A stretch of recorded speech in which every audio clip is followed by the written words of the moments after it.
السلام علیکم، کیسے ہیں آپ سب؟ امید ہے کہ آپ سب ٹھیک ہوں گے، خوش باش ہوں گے، گھروں میں آباد ہوں گے۔ اور آج کا جو ہمارا کویشچن ہے وہ داستان باغ و بہار کے اوپر ہے، اور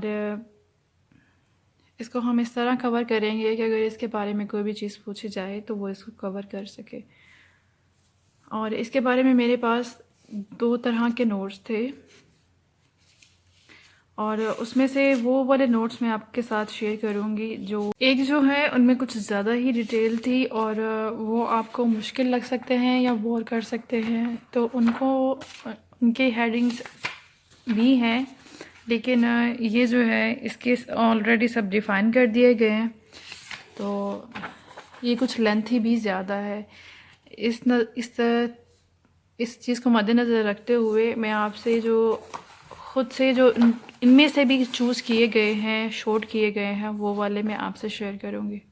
ایزی ہے، وہ میں آپ کو ریڈ کر کے بتاؤں گی، اور آپ نے ڈرنا نہیں ہے اتنی لمبی ویڈیو سے۔ لاسٹ میں آپ کو میں پکس کے طور پر ایک ہی ویڈیو میں دونوں نوٹس آپ کو پرووائڈ کر دوں گی، ایک میں ریڈ کروں گی، ایک میں ویڈیو بنا کے ویسے اپلوڈ کر دوں گی، اسکرین شاٹ لے کے آپ خود۔ ایک چیز میں یہ سوچ رہی ہوں کہ میں آپ کو ریڈ کر دیتی ہوں، جو ہینڈ رائٹنگ تو دونوں ہیں، یہ والا جو ہے وہ فوٹو کاپی میں ہے، تو یہ والا جو ہے وہ اوریجنل والے ہیں، اور دونوں ڈیفرنٹ ہیں۔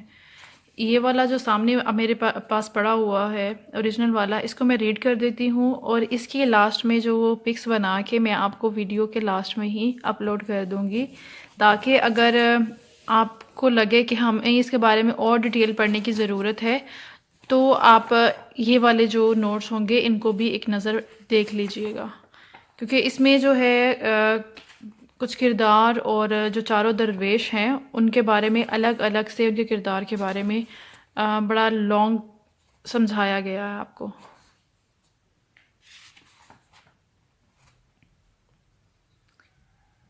درویش ہے، بادشاہ کا کردار ہے، چاروں درویشوں کا، اور ابھی ہم جو اپنی ویڈیو ہے وہ سٹارٹ کرتے ہیں اور اس کو ریڈ کرتے ہیں۔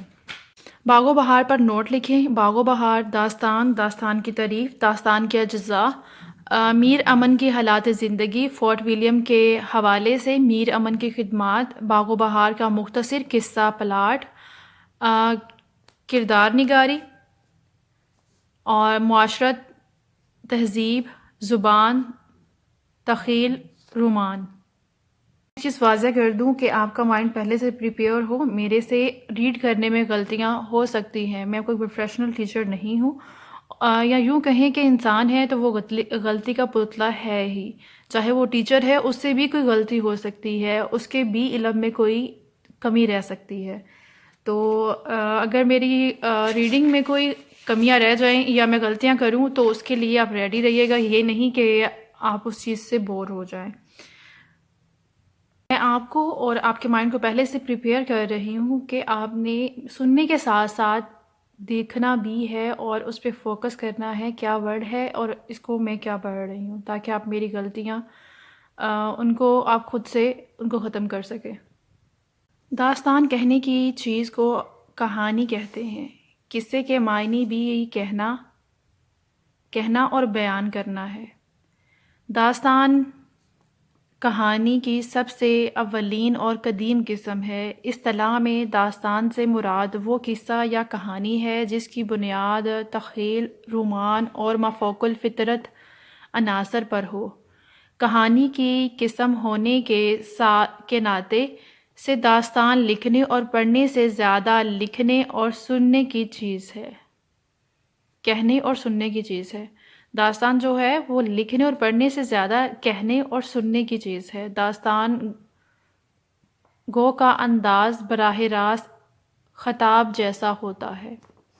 ایک داستان بالمعلوم درج ذیل عناصر پر مشتمل ہوتی ہے۔ پہلا عناصر کیا ہے اس کا آنسر؟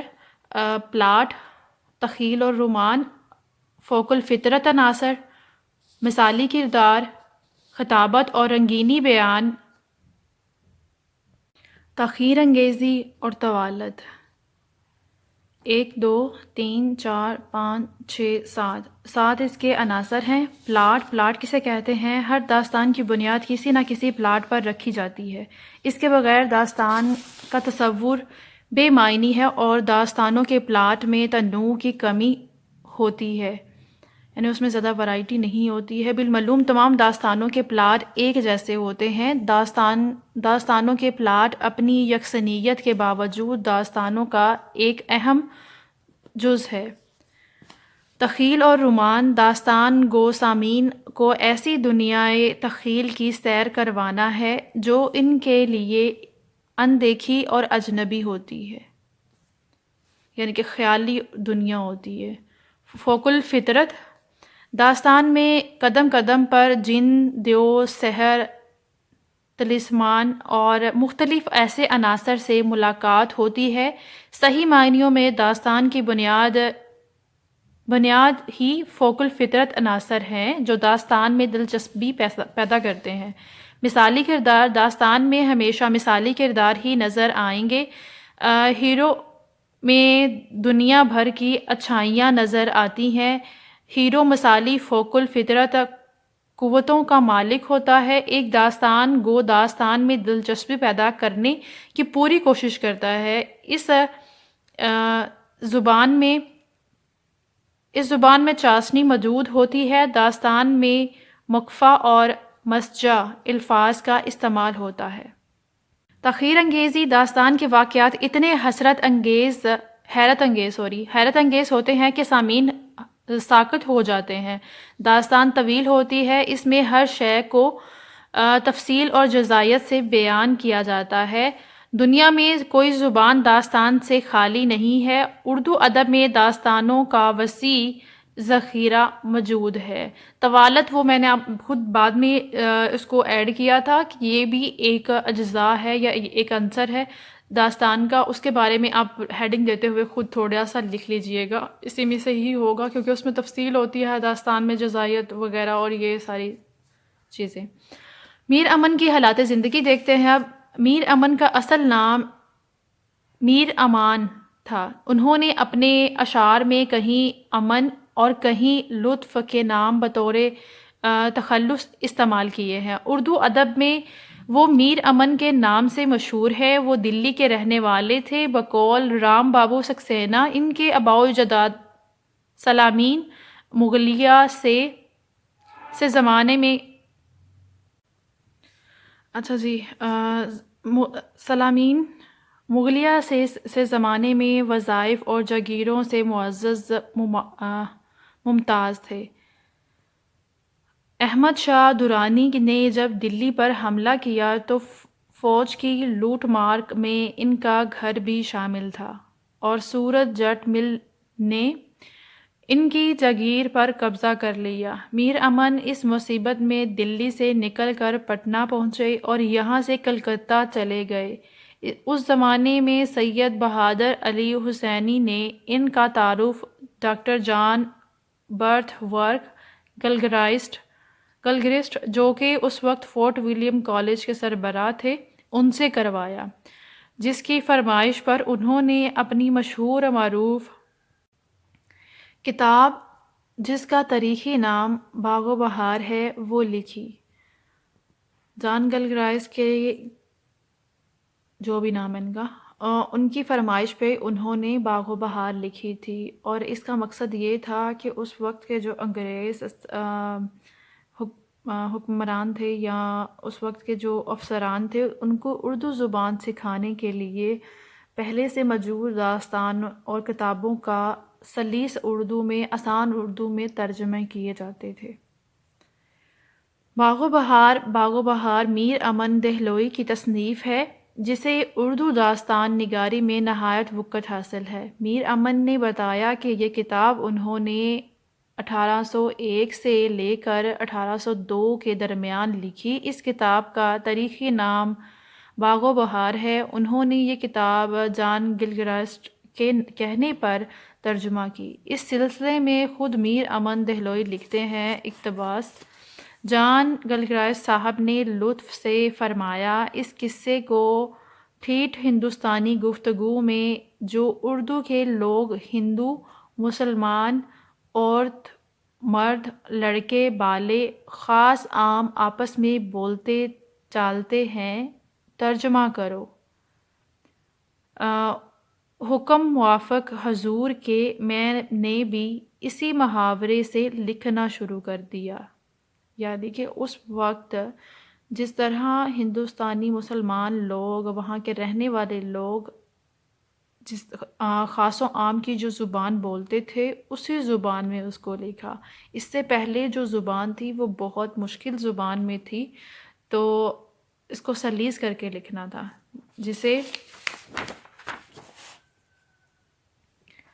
جیسے کوئی باش کرتا ہے۔ باغ و بہار کا ماخذ باغ و بہار کے ماخذ کے بارے میں اختلاف پایا جاتا ہے۔ خود میر امن کا بیان ہے کہ انہوں نے یہ قصہ امیر خسرو کے ایک قصے سے لیا ہے۔ وہ اپنی کتاب کے دیباچے میں لکھتے ہیں، یہ قصہ چار درویش کا ابتدا میں خسرو نے اس تقریب سے کہا کہ حضرت نظام الدین اولیاء زربخش جو ان کے پیر تھے اور درسگاہ ان کی دلی میں قلعے سے 3 کوس لال بنگلے کے پاس ہے، جب ان کی طبیعت ماند ہوئی تب مرشد کا دل بہلانے کے واسطے امیر خسرو یہ قصہ ہمیشہ کہتے اور تیمارداری میں حاضر رہتے۔ اللہ نے چند روز میں شفا دی، تب انہوں نے غسل صحت کیا اور اس دن یہ دعا دی کہ جو کوئی اس قصے کو سنے گا خدا کے فضل سے تندرست رہے گا۔ تب سے یہ قصہ فارسی میں مروج ہوا ہے۔ باغ و بہار کے بارے میں مختلف آراء۔ حافظ محمود شیرانی میر امن کی اس بات کو تسلیم نہیں کرتے کہ قصہ چار درویش امیر خسرو کی تصنیف ہے۔ ان کا کہنا ہے کہ اگر یہ بات سچ ہوتی تو کسی مؤرخ یا تذکرہ نگار نے اس کا ذکر کیا ہوتا۔ اس کے علاوہ قصے کی داخلی شہادتیں بھی اس کے خلاف ہیں۔ فارسی چار درویش کے مصنف کا تعلق سنی فرقے سے معلوم ہوتا ہے، جبکہ میر امن کا تعلق شیعہ فرقے سے ہے۔ مولوی عبدالحق نے مثالیں دے کر واضح کیا ہے کہ باغ و بہار کا ماخذ تحسین کی نو طرز مرثا ہے، اور کچھ لوگوں کا ماننا یہ ہے کہ پہلے قصہ چار درویش جو فارسی میں ہے امیر خسرو کا ہے، اس کے بعد اس کو ترجمہ کیا تھا تحسین نے، اور ان کی داستان کا نام ہے نو طرز مرثا۔ اس کے بعد پھر میر امن نے باغ و بہار لکھی اور وہ سلیس اور آسان اردو میں تھی۔ بقول رام بابو سکسینہ باغ و بہار تحسین کی کتاب کا ماخذ ہے۔ باغ و بہار اس میں کیا کیا چیزیں ہیں، اس کی کیا خصوصیات ہے؟ روانی اور سلاست، ہم قافیہ الفاظ، طبع محمل، گرامر کا استعمال، رعایت لفظی، تراکیبات۔ میر امن نے باغ و بہار میں وہی زبان استعمال کی ہے جو ان دنوں دلی میں بولی جاتی تھی۔ میر امن کی زبان کے حوالے سے سید احتشام حسین لکھتے ہیں، میر امن نے حقیقت میں ٹھیٹھ ہندوستانی زبان کا استعمال کیا ہے، اس نے اس کو بہت خوبصورت اور ہر دل عزیز بنا دیا ہے، ترجمہ ہوتے ہوئے بھی یہ خود میر امن کی تصنیف معلوم ہوتی ہے۔ میر امن کی عبارت میں خاص آہنگ پایا جاتا ہے۔ میر امن اپنی صاف اور خستہ زبان میں قصہ تحریر کرتے ہیں، جملوں کی ساخت، ترتیب اور برکت میں ایک خاص تناسب ملتا ہے، گویا یہ ہلکی پھلکی چھوٹی بڑی موجوں کی طرح رواں ہے، اور اس میں ایک خاص قسم کا بہاؤ ہے۔ میر امن نے باغ و بہار میں ٹھیٹھ دلی کی ٹکسالی زبان بولی ہے۔ اس کے نصوص میں لفظیات کا وسیع ذخیرہ موجود ہے، اور یہی سبب ہے کہ وہ بات میں تکرار پیدا نہیں ہونے دیتے۔ میر امن نے اپنے زمانے میں وروجہ اسلوب کے برعکس عربی فارسی الفاظ کی زیادتی کی بجائے ہندوستان میں مسلمانوں کے ہاں بالخصوص دلی میں بولے جانے والی زبان کو ترجیح دی، محاورات اور تراکیب استعمال کی جو عوام میں مروج تھیں۔ مثال باغ و بہار سے لسانیات، قافیہ، اچھا جی، اس کے مثال اس میں سے آپ 2 کوٹ کر سے 3 کر دیں اور 1-2 کر دیں۔ سر سے پاؤں تک آگ لگ گئی اور انگاروں پر لوٹنے لگی، ہر ایک کے گھر میں دن عید اور رات شب برات تھی، خوشی کے مارے ایسا پھولا کہ جامے میں نہ سماتا تھا، ڈوبتے کو تنگے کا سہارا بہت ہے۔ اس میں سے آپ ایگزامپلس کوٹ کر سکتے ہیں۔ یہ لسانیات قافیہ کا استعمال انہوں نے کیسے کیا؟ میر امن نے باغ و بہار میں قافیہ بندی بہت خوبصورت انداز سے کی ہے، جس کے معنی درج ذیل ہیں: اگر خوبصورت کو دیکھنے کا شوق نہ ہوتا تو وہ بدبخت میرے گلے کا توق نہ ہوتا۔ اس میں شوق اور توق سے انہوں نے بہت پیارا ایک شعر والی جو ہے کیا کہتے ہیں خصوصیت پیدا کی ہے، سننے والے کو اچھا لگتا ہے اور امپریسو فیل ہوتا ہے۔ یہ قافیہ ہے، نہ ہوتا ردیف کی طرح یوز کیا گیا ہے، ردیف سے پہلے جو آتا ہے اسے قافیہ کہتے ہیں۔ چلیں جی آگے دیکھتے ہیں۔ کم بخت بے وفا اے ظالم پرجفا، تباہ محمل۔ امیر امن نے تباہ محمل کا استعمال بہت ہی خوبصورت کیا ہے۔ مثال: جنگل کے چند پرند شکار کرتے اور بھون بھان کر کھا لیتے، ایسے خیالوں میں گر کر کپڑے وپڑے پھانک دیے، ننگا منگا فقیر بن کر شام کے ملک میں صبح شام ڈھانٹتا پھرا۔ اس میں محمل الفاظ کون سے ہیں؟ کپڑے وپڑے کیا ہے؟ بھون، تو اس کا میننگ ہے، بھان کا کیا کوئی میننگ نہیں ہے، تو اس میں محمل الفاظ کو استعمال کیا گیا، جیسے کہ آلریڈی بیان کیا گیا ہے کہ انہوں نے وہ والی زبان استعمال کی جو اس وقت دلی کے عام لوگ استعمال کرتے ہیں۔ گرامر کے حوالے سے تشبیہات و استعارات: میر امن نے داستان باغ و بہار میں تشبیہات و استعارات کا خوبصورت استعمال کیا ہے، چند جملے درج ذیل ہیں۔ مثالیں: وہ تماشا ہوا جیسے 14ویں کے چاند کو گرہن لگتا ہے، اس پری کا رنگ ایسا نکھرا کہ سورج کی مانند چمکنے اور کند کی طرح دھمکنے لگا۔ استعارہ: میر امن نے داستان میں چند استعارہ استعمال کیے ہیں: یہ عالم نظر آیا گویا پر کاٹ پریوں کو چھوڑ دیا گیا۔ یہ عالم نظر آیا گویا پر کاٹ پریوں کو چھوڑ دیا گیا۔ دیکھتے دیکھتے آپ کو یہ بھی اندازہ ہو جائے گا کہ آپ نے پریزنٹیشن کیسے کرنی ہے، کس طرح ان کو لکھنا ہے کہ واضح ہو جائے آپ کس جگہ پہ کیا چیز کوٹ کر رہے ہیں۔ اور اسی طرح اگر کسی کا نام آ جائے، کوئی اگر تاریخ آ جائے تو اس کو آپ چینج کلر سے لکھ سکتے ہیں، چاہے وہ آپ کی بلو مارکر ہی کیوں نہ ہو، اور جو آپ اس میں اقتباس لکھ رہے ہیں، کسی کی لائن سے لکھ رہے ہیں، اس کو بھی آپ ہائی لائٹ کریں گے۔ رعایت لفظی کا استعمال: میر امن نے رعایت لفظی کا بہت اچھا استعمال کیا ہے۔ شام کے ملک میں شام سے شہزادی کو تلاش کرنا، جب رات ہوتی تو وہیں پڑے رہنا۔ مرات النظیر: جب پھولوں کو دیکھتا تو اس کا گل بدن یاد آتا۔ باغ و بہار کا یہ قصہ بہت سی خصوصیات کا نمونہ ہے۔ اردو کی پرانی کتابوں میں سے کوئی کتاب زبان و سلاست کے حوالے سے اس سے میل نہیں کھاتی۔ میر امن کو زبان پر بڑی قدرت حاصل ہے، ہر موقع پر اس کی مناسبت سے الفاظ استعمال کرتے ہیں۔ مولوی عبدالحق کے الفاظ میر امن کے لیے خراج تحسین ہیں: جب میں اردو بولنے لگتا ہوں تو باغ و بہار پڑھ لیتا ہوں۔ میر امن کی باغ و بہار خوبصورتی کا مرکہ ہے اور اردو نثر میں زبان و بیان کے حوالے سے زندہ باد کا کارنامہ ہے۔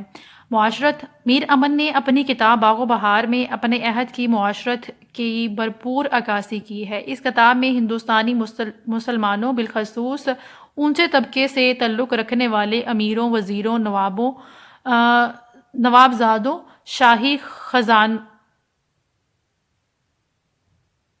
شاہی خاندانوں، کا طرز معاشرت دکھایا ہے، کہیں رسم و رواج کا تذکرہ ہے اور تو کہیں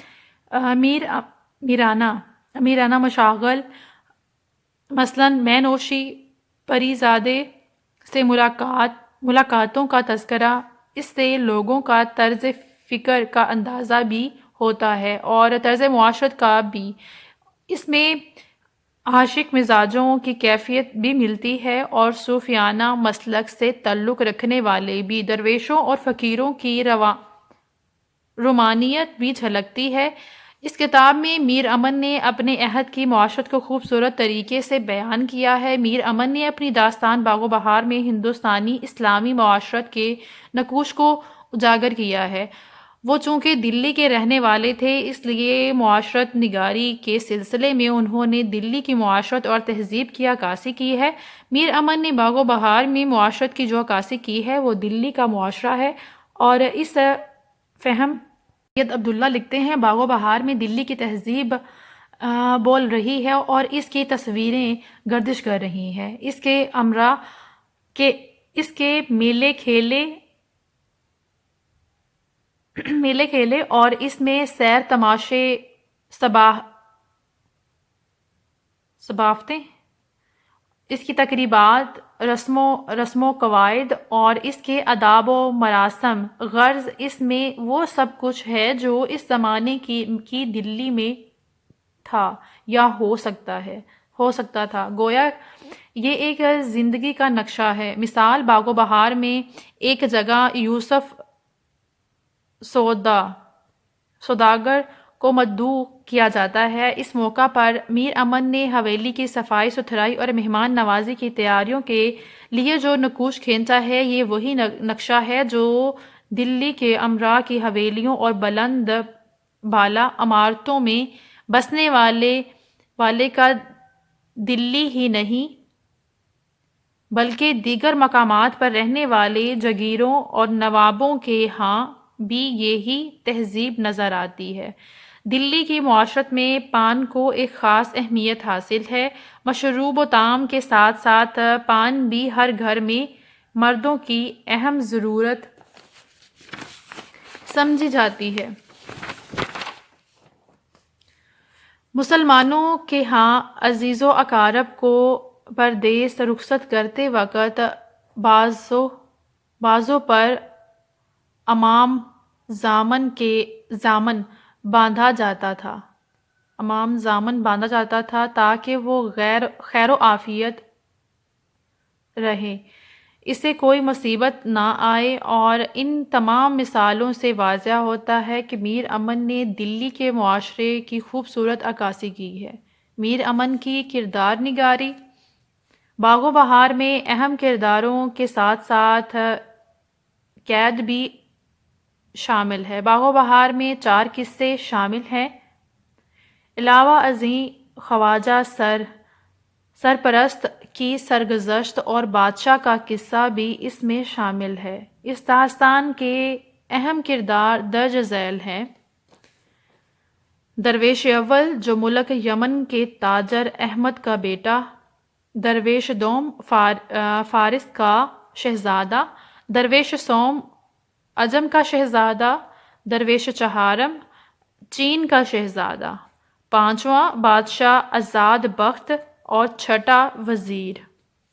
یہ 6 قصے ہیں اور یہ 6 کردار ہیں میر امن میں، باغ و بہار میں۔ نسوانی کردار: وزیر زادی ماروخ،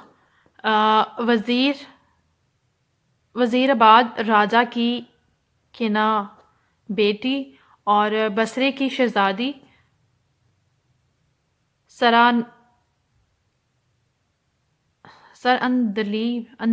اندیب کی شہزادی۔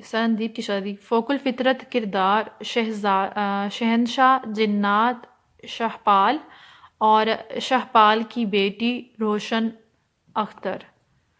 نسوانی کرداروں میں ہے وزیر زادی ماروخ، بصرہ کی شہزادی اور سراندلیب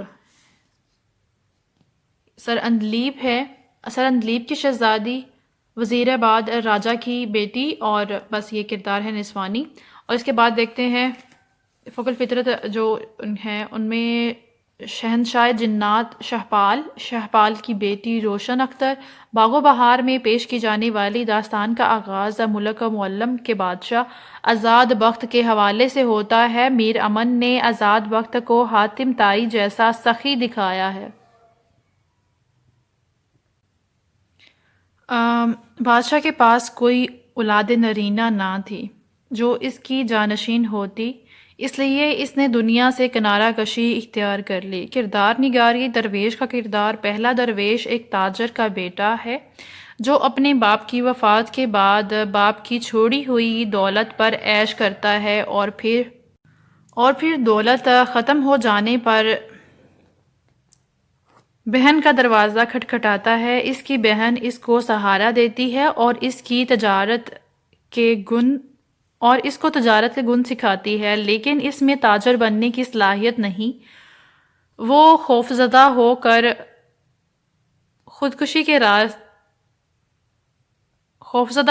کشتی کے راستے دمشق روانہ ہو جاتا ہے۔ جب وہ دمشق پہنچتا ہے تو آسمان سے صندوق اترتا دکھائی دیتا ہے۔ جب وہ اس کو کھولتا ہے تو اس میں خون میں ڈوبی ہوئی حسینہ ملتی ہے اور وہ اپنا مال فروخت کر کے اس کا علاج کرواتا ہے اور وہ اسے اپنے ماتحت بنا لیتی ہے۔ اس سے اندازہ ہوتا ہے کہ وہ اپنے دماغ سے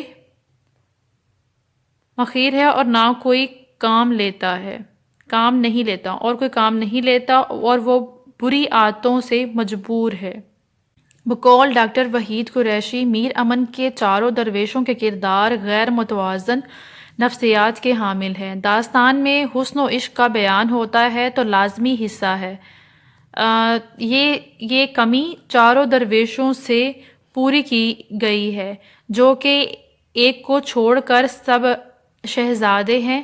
کہہ سکتے ہیں کہ یہ الگ الگ روایت کے حامل ہیں۔ میر امن کی کردار نگاری کے حوالے سے یہ تاثر پایا جاتا ہے کہ ان کے درویشوں میں تنوع اور ارتقاء کی کوئی چیز نہیں پائی جاتی، لیکن پھر بھی مردانہ کردار اپنے ناموں کے حوالے سے مثالی کردار ادا کرتے ہیں۔ میر امن کے کرداروں کے ضمن میں یہ تاثر پایا جاتا ہے کہ ان کے مردانہ کردار کے مقابلے میں نسوانی کردار مضبوط ہیں۔ سید وقار عظیم میر امن کے نسوانی کرداروں کے حوالے سے لکھتے ہیں، کردار نگاری کے معاملے میں میر امن نے جو توجہ داستان میں ہیرو پر صرف کی ہے، اس سے مردوں کے کردار محروم رہے ہیں۔ نسوانی کردار باغ و بہار میں نسوانی کرداروں میں ماروخ وزیر زادی، سر اندلیب کی شہزادی اور بسرا کی شہزادی کے کردار کو خاص اہمیت حاصل ہے۔ ماروخ پہلے درویش کے قصے کی ہیروئن ہے جسے میر امن نے نہایت خوبصورت پری پیکر احساس برتری کے باعث اس میں ایک رکھ رکھاؤ ہے، لیکن وہ بھی جذبہ عشق کے ہاتھوں مغلوب ہو جاتی ہے۔ اس کے مزاج میں عشق کرتی ہے اور بدنامی سے بھی خوف زدہ ہے۔ وہ دانش مند بھی ہے اور جذبہ عشق کے ہاتھوں مغلوب بھی، وہ مذہب پر یقین بھی رکھتی ہے۔ وزیر زادی خواجہ دوسرے نوٹس پہ دیکھنے سے مجھے یہ لگ رہا ہے کہ یہ سرپرست ہے، اس کے اوپر یہ غلطی سے ہو گیا ہے۔ وزیر زادی، یہاں پہ اس کو ریسرچ کر لیجئے گا، وزیر زادی کے کردار میں وہ کس قصے کی ہیروئن ہے۔ اس یہاں پہ لکھا جو مجھے لگ رہا ہے اس کے مطابق ہے وزیر زادی خواجہ سرپرست کے قصے کی ہیروئن ہے۔ یہ قصہ بادشاہ آزاد بخت کی زبان بیان ہوا ہے۔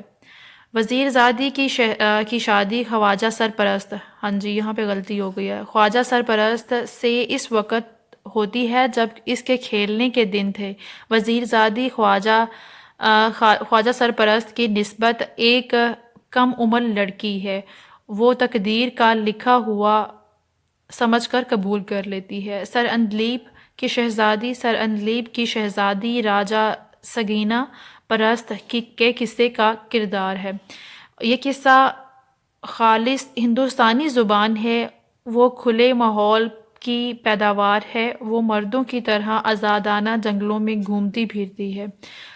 بصرہ کی شہزادی میر امن کے باغ و بہار میں بصرے کی شہزادی شہزادہ فارس کی محبوبہ ہے۔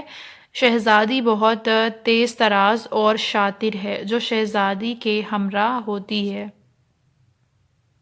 نسوانی لب و لہجہ میر امن عورتوں کی زبان اور لہجے سے خوب واقف ہے۔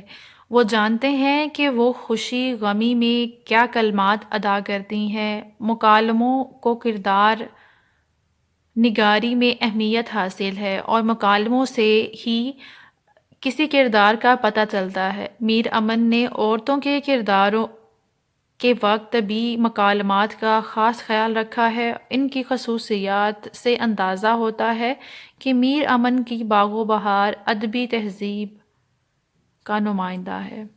امید ہے آپ کو ویڈیو پسند آئی ہوگی۔ اپنا بہت خیال رکھیے گا، دعاؤں میں یاد رکھیے گا۔ فی امان اللہ۔ اور میں لاسٹ میں جو دوسرے نوٹس ہیں ان کی پکس ساتھ میں ویڈیو میں ہی چلا دوں گی، تاکہ آپ اگر ان کو ریڈ کرنا چاہیں، اس میں کوئی کمی لگے، کسی چیز کے بارے میں کم نالج لگے، تو آپ وہاں سے اس کو ریڈ کر سکیں اسکرین شاٹ لے کے یا اس کو سٹاپ کر کے۔ فی امان اللہ۔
یہ الگ ہو گیا ہے۔